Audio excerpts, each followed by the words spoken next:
Today I'm going to show you how easy it is to install some Wunderlich engine protection bars on your R1200 liquid-cooled RT.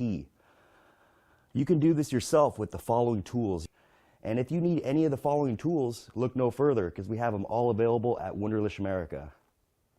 So you're going to need a T25, a T30, T40, T50, 6mm Allen, 8mm Allen, 13mm wrench, and a torque wrench.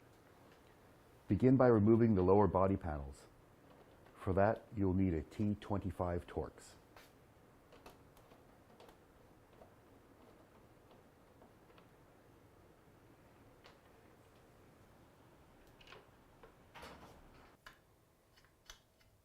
If your bike has the original BMW valve cover guards installed, you'll need to remove them as they will not fit with our engine protection bars.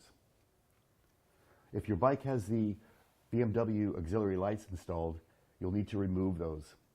A good idea is to put a piece of tape right here to protect the fairing as you push the tool in. You need a T45 Torx to remove the bolt that holds the auxiliary light bracket in place. These lights will then later be installed by being attached to the engine protection bars. For right now, you can just let the auxiliary lights together with the brackets dangle by the wires. On the right hand side, it's best if you remove the lower side fairing panel.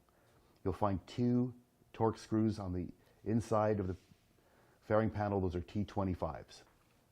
Once those screws have been removed, the side panel is held in place with two rubber snaps.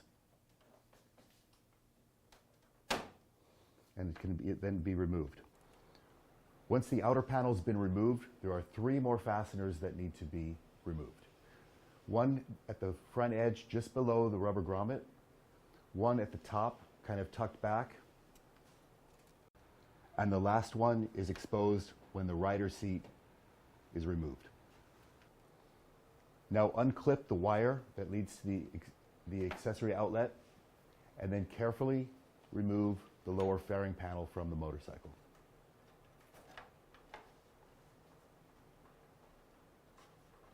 Taking it off complete with the air shroud.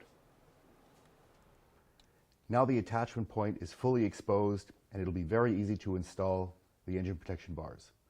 If your bike has the BMW auxiliary lights already installed, you'll have to first remove the bolt that holds the auxiliary light bracket in place.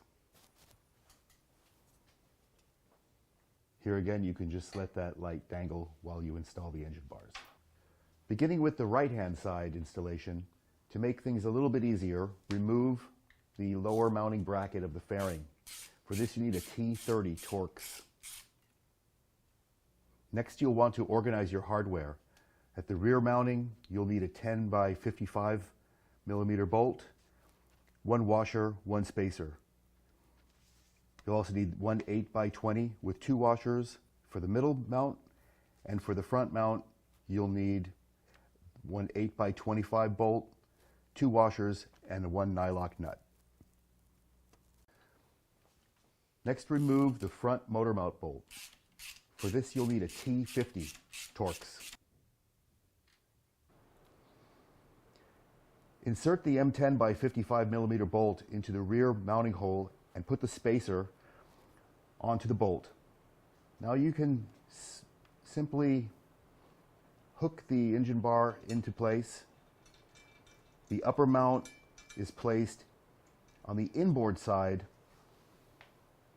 of the tab. Install the upper bolt with one washer on either side and the lock nut on the inboard side.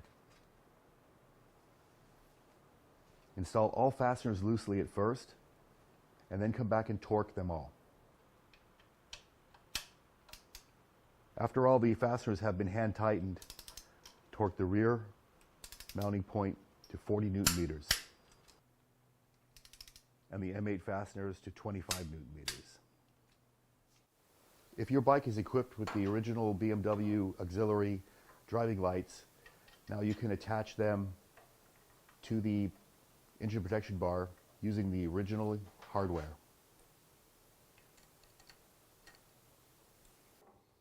The procedure for installing the left-hand bar is essentially the same as the right-hand side, with the following exceptions.